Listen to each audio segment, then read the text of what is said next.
Mga katambay, kamusta po? Si Kamanong po, nagbabalik na naman po muli para po magkomento po sa inyo dito po sa Tambayan Makabayan. Samahan niyo po inyong lingkod, magkomentuhan po tayo. Magandang umaga po muna, tanghali, hapon, gabi. Madaling araw po sa ating lahat. Sana po nasa maayos at mapayapa po tayong kalagayan, mga kababayan. Ito po mga tambay, komentuhan po natin. Ito pong si Ateng, mga tambay. Talagang ibang klase po si Ateng, mga tambay. Parang hindi po siya nakabudol sa mga Pilipino. Parang wala po siyang ginawang mali at para pong walang ginagawa pong pagnanakaw, korupsyon ang administrasyon po ng kanyang kapatid na si Ading, mga kabayan. At parang ang buhaya pong sinasabi, mga kabayan, ay yung sinasabi niyang yung kanya pong si Bonjing, mga kabayan. Para po walang issue ng pambubuhaya o korupsyon ang kanilang lahi o mano, mga kababayan. Ito po, tingnan po natin. Dahil alam naman po natin may ambisyon po ito eh. Isinasalba niya po ang kanyang sarili na para siya po'y kakaiba at ibang Marcos po siya. Hindi po siya katulad ni Bonjing na kanyang pinsang buo sa mother side, Romualdez. At kakaiba po siyang Marcos, hindi po siya katulad ng kanyang kapatid na kanyang Ading. Kakaiba po siya. Kaya dapat po siya ay paniwalaan ng mga Pilipino. Iba po siya. Hindi po siya buhaya, mga kababayan. Ito po, pakinggan po natin ang napakahusay po. Parang artista. Light camera action, mga kababayan. Ito na naman po ang palabas. Ang palabas po ni Senadora Amy Marcos. Naku! Padami ng padami ang mga crocodile. May nagpadala naman ng buhaya. Nakahuli daw sila ng pagkalaki-laki. Naku, talaga naman, dapat huliin lahat. Talaga dapat puksain, dapat parusahan. Makulong ang lahat ng lulong. Yan po, dapat daw po maparusahan at makulong ang lahat po ng lulong o lolong o buhaya si lolong, mga kabayan. Unang-unang makukulong kayo. Dahil hindi pa presidente ang iyong kapatid. History nga eh. Di ba? Ang history, napakarami yung ill-gotten wealth. Napakarami yung tagong yaman na hindi maipaliwanag sa mga Pilipino. 18 pataas. Ayon po yan sa mga balita na kumakalat. Mahigit 18 bank account sa buong mundo. At napakaraming kayamanan na nakatago at meron pa nga isang pumutok Di ba? Sa Hong Kong, China, tuni-tuniladang ginto ang nakapris at sinasabing money laundering ang sinabi po ng Hong Kong government. Totoo kaya yun? Mga kabayan, napakarami daw po nun ang pumutok sa balita. Di ba? Pumutok po yan, lalo sa Taiwan. Mga kabayan, how many tons? Parang 300 tons yata yan eh. 300 tonelada ba? Ganong karami. At nagkakahalaga yata ng $1 billion. Isang account pa lang daw po yan ng mga Marcos. Tapos ngayon sasabihin, makulong daw lahat ang mga buhaya, ang lolong. Sino po ba ang sangkot sa mga korupsyon? Malinis po ba ang mga Marcos ngayon, katulad ng kanyang lahi, sa pagpasok ng 19 Congress, pagpasok ng binagoong Pilipinas? Sige nga. At malinis din po ba ang senadora? Bilang senador, wala po ba siyang korupsyon? Hindi ba siya sangkot sa mga proyekto? Lalong-lalo ang kanyang probinsya. Sa Ilocos Norte, ang kanyang gobernador ang gobernador ay ang kanyang anak. At ang kanyang pamangkin, ang congressman. Napakarami din proyekto ng flood control doon. Hindi bababa sa 200 plus na issue ngayon sa ating bansa. Ang flood control. Hindi po ba? Tapos ngayon, ipapakita mo sa taong bayan, pakapala na lang ng mukha. Ginagawa mong tangat bobo, mga Pilipino senadora. Lahi mo yan. Lahi mo si Romualdez. Si Speaker, kalahi mo. Lalong-lalong kadugumot na kapusod ang nakaupo ngayon na may issue pa ng pulburon at ng coke. Tapos ipakukulong mo at gusto mong mawala na at maubos ang mga buhay, makulong na. Baka kasama ka ron, Kauna-unahan ang pamilya mo, kamag-anak, ang makukulong. Hindi po ba? Hindi kami bobo tanga, senadora. Alam namin ang ginagawa ninyo, ng inyong pamilya, ng inyong lahi. Hindi po ba? Sino po ba ang nasa Kongreso?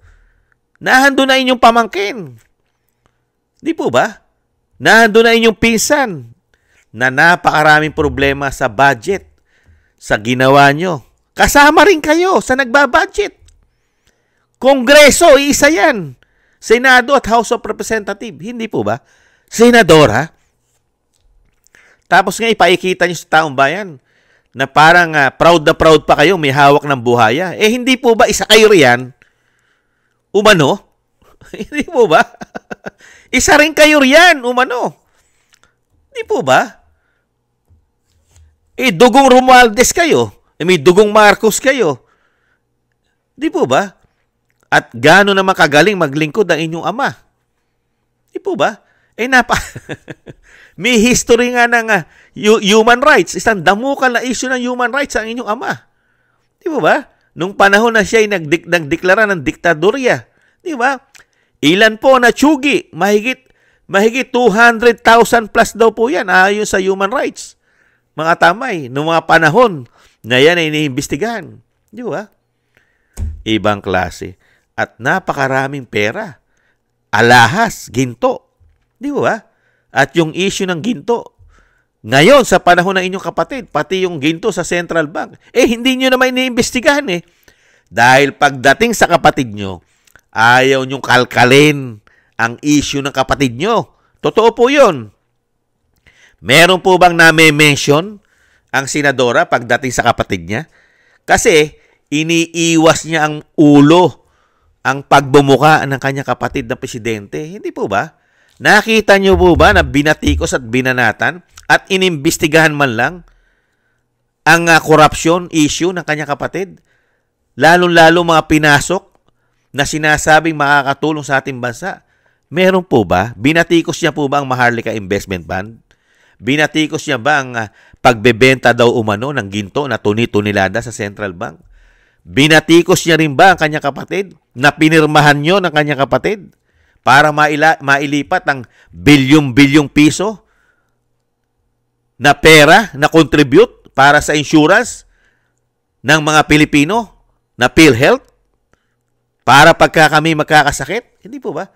Inilipat, ginamit, wala lang, kilolong pa rin, kibonjing pa rin kayo nakatutok. At yung pinirmahan ng kapatid nyo na naging gago, yung GAA, 241 billion ayon kay Congressman Ungab, Attorney Vic. Wala lang. Ano yun? Malinis pa rin ang kapatid ninyo? Mga kababayan, kung gusto mong mawala ang mga buhaya, una mong tanggalin at ipakulong ang kapatid mo at ang iyong pinsan, ang iyong pamangkin at sumama ka na rin umano para mabawasan ang malalaki at matatabang buhaya sa Pilipinas. Hindi kaya? Nagtatanong lang si Kamanong. Hindi naman masama magtanong. Hindi po ba? Kaya, ikaw, Senador Amy Marcos, nabudol mo ng misa ng mga Pilipino. Huwag mo nang ulitin. Pangalawa na nga pala. Pangalawa mo nang nabubudol ang mga Pilipino. Hindi po ba? Binudol mo na ang mga Duterte. Ngayon ang mga Duterte, ano nangyayari sa mga Duterte ngayon? Nagsasakripisyo. Yung naglingkod ng matino at binago ang sistema ng Pilipinas ng 6 na taon. Ano ang ginawa ng lahi mo? Ipinakulong at ipinatapon. Walang due process. Hindi man lang nakatikim. Hindi po ba? Kidnapping ayon pa sa'yo mismo. Samantalang yung nanay mo, convicted din, may kaso, hindi na ipinakulong ng dating Pangulong Duterte nung panahon niya. Nakita niyo po yung pagkakaiba? Tapos ngayon, ganito ang sasabihin sa inyo ng senadora. Samantalang yung pagpapatakbo ng kanyang kapatid, 3 taon mahigit na puro korupsyon. Tapos, ang kapal-kapal ng pagmumuka magsasabi sa atin ngayon na ang buhaya dapat makulong at ipakulong. Ang kapal. Bakit? Hindi ba buhaya kapatid mo? Kaya nga nagkandaleche-leche Pilipinas. Nagkabaon-baon sa utang. Mas mabuti pa nga South Korea. Nakita nila na buhaya umano ang kapatid mo at ang Kongreso dahil hindi na nila pinautang. Samantalang ikaw, nakatutok ka na nakatutok sa pinsan mo. Hindi mo man lang tutukan ang kapatid mo na siya ang presidente. Di ba? Nasa kanya ang accountability at hindi mahawakan ng Kongreso ang budget at hindi marirelease ang budget kung hindi pipirmahan ng kapatid mo. Hindi po ba? Pipirmahan ng Pangulo yan para maging budget at ma-release ang pera na gagamitin ng mga korap na sinasabi niyang buhaya na dapat makulong. Isa rin siya ron na nakikinabang sa budget ng bansa. Ibang klase ka. Bakit? May ambisyon kang tumakbong Vice President? Hindi kaya? Nagpapakilala ka na naman? Dadaanin mo lang kami? Ganyan po lagi yan eh. Hindi yun napansin si Senador Amy Marcos? Puro ganyan po yan. Sanay na sanay po sa mga release. Media release. Nagpapabango na siya'y kakaiba. Iba siyang Marcos. Pero wala naman siya nagagawa. May nagawa na po ba siya kabutihan ngayon sa korupsyon ng 3 taon mahigit? Meron po ba siyang tinutugis? At nananawagan ba siya? Nananawagan ba siya na magbitiw man lang ang kanyang kapatid para naman tumino at umayos ang bansa? Wala. Wala siyang panawagan. Dahil wala rin siya nakikita ng ating bansa ay nagkakaproblema sa pagpapatakbo ng kanyang kapatid. Dahil nga po, yung sinasabi ng Vice President, nung makabalik sila sa kapangyarihan, mga kabayan, dahil nga sa sobrang sakim, greedy, yung sinatawag na gahaman, swapang, di ba? Merong bonus pang araw, pera at pulburon. Hindi po ba? Ngayon, itong ate, mga kabayan, ito po ang nagiging tagapagtanggol. Tagapagtanggol. Mga kababayan, basang-basa mo na, mga kababayan. Kasi, kung sinasabi mo napakaraming buhaya, bakit dumami? Sino ba Pangulo? Sige nga, sino Pangulo? Samantalang kay dating Pangulong Duterte, hindi dumami buhaya. Nanahimik ang buhaya ng 3 taon. Nanahimik. Nasa Pangulo ang problema, Senadora. Kung ang Pangulo ay may yagballs, may kamay na bakal, ang mga buhaya ay tatahimik. Di ba ba? Bakit ngayon? Anong klaseng maglingkod ang inyong kapatid? Batikusin mo ang inyong kapatid. Pababain mo. Maniniwala ang mga Pilipino sa iyo na hindi ka nang bubudol muli dahil nabudol na naman ang mga Pilipino dahil binoto ka at nanalo ka na wala naman nakikitang pakinabang, naghihirap pa rin ang Pilipino, napakataas pa rin ng bilihin, bayarin namin buwan-buwan. Di po ba? At kakarampot na kinikita namin, wala ka naman nagagawa. Puro ka lang batikos, puro buhaya. Kung talagang ikaw ay sinasabi mong kakaiba ka at gusto mong umayos ang bansa, pangunahan mo. Pangunahan mo. Dahil 3 taon mahigit walang nakita ang Pilipinong magandang pamamalakad at pagpapatakbo ng iyong kapatid. Pangunahan mo. Manawagan ka. Bumaba ka na, kapatid. Bumaba ka na. BBM. Yan, maniniwala sa'yo Pilipino. Hindi ka nang bubudol. Kasi pag bumaba ang presidente, bababa na rin ang mga buhaya. At baka makulong na mga buhaya dahil mapapalitan na presidente. Kaya na ipakulong lahat yan ni BP Sara. Di po ba? Amy Marcos, Senadora. Di po ba?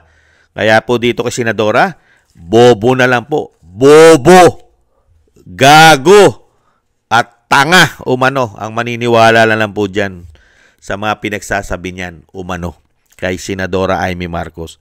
Hindi po ba? Nabudol ka ng misan, napangalawahan ka pa, Kaya nga po napakabait ng Vice President natin eh. Sobrang bait ng ating Vice President. Kayang-kaya po siyang budulin umano ni Senadora Amy Marcos. Biruin mo yun. Yung pamilya na nagpatapon sa tatay mo, ayaw nang pabalikin sa Pilipinas. Hindi nakakuha ng due process. Tinulungan pa yung kapatid. Ngayon, nanalo. Nakita mo, napakabait talaga ng mga Duterte. Ang Vice President, napakabait. Sa ibang tao yon, ipinatapon yung tatay mo, ginastusan ng taxpayer money, di ba, na walang due process. Pati ikaw, ang Vice President, hindi pinapasok sa Villamor Air Base para malang makausap niya tatay niya. Di ba, gumamit sila ng batas militar. Para nga martial law pa ginamit nun eh. Walang pwedeng pumasok. Di ba? Tapos sa kabila nun, tinulungan pa rin niya itong nagmamagaling na si Ateng. Ganyan kabait ng mga Duterte, lalo-lalo ang dating Pangulong Duterte at Vice President. Inapi ka na, inagrabyado ka na, at pilit ka pang pinababagsak gamit ang impeachment. Di ba? Sa pangunguna ng kanyang kapatid. Pero sa kabila nun, tinulungan pa rin siya para manalong senador. Pero, ang kapatid na si Adeng, wala naman pong ginagawang tulong sa mga Duterte. Salita lang, walang gawa. Ganyan po. Samantalang ang mga Duterte, ginagawa. Pag tinulungan ka, gagawin. Tinulungan siya, nanalo. Tinulungan ang kapatid niya, maging presidente, nanalo. Tinulungan ng tatay niya, mailibing sa libingan ng bayani. Ginawa, nailibing. May aksyon. Hindi po ba? Pero sila, katulad ni Senadora Amy Marcos, meron po bang nagawang aksyon? Sige nga. Nada. Kaisa-isa nga lang yung ginawa niya eh. Gusto niyang makasuhan ng mga dumakip sa dating Pangulong Duterte. Ibinasura pa nga eh. Kaya walang nagawang tulong. Ibinasura pa. Ibinasura. Mga kababayan. Kaya tanga na lang at bobo at gago umano ang maniniwala po dyan sa mga release, mga press release, mga media release ng Senadora Amy Marcos. Kasi malapit na po ang halalan, mga kabayan. Nagpapabango na naman sa atin at sa inyo na siya ay kakaibang Marcos. Mga kababayan, hindi po siya buhaya, hindi po siya kurap, at siya po'y malinis maglingkod. Mga kababayan, yan po ang nakikita po natin yan sa maitim na plano umano ng Senadora. Muling mambubudol na naman sa mga Pilipino, mga kababayan. Muli po mga tambay, maraming salamat po sa nagusto po natin tambay mga kababayan sa YouTube at TikTok. At sa ating po mga subscribers, maraming salamat po. At sa patuloy po nagsusubscribe, thank you po sa inyo. Mabuhay po kayong lahat. At syempre po sa mga nagbibigay po ng tulong at biyaya, maraming salamat po. Shoutout po sa inyo lahat. Mabuhay po kayo. At ingat-ingat po sa inyo po mga paggawa. At syempre po sa mga nagko-comment, like, share, and subscribe din. Thank you po. At syempre po ang ating dasal at panalangin, sama po natin ang pamilya Duterte na sila po'y maingatan. Ang ating Vice President at ang ating dating Pangulong Duterte ay maingatan sa kapahamakan. At madugtungan pa po ang buhay at kalakasan ng ating dating Pangulong Duterte. At makabalik po sa lalong mabilis sa ating bansa. Maraming salamat po sa mga dasal. At ganun din po mga tambay, tayo po'y manalangin at magdasal na maingatan po tayo at ang ating buong sambayanan. Thank you po mga kabayan. Maraming salamat po. Ingat po. Bye-bye.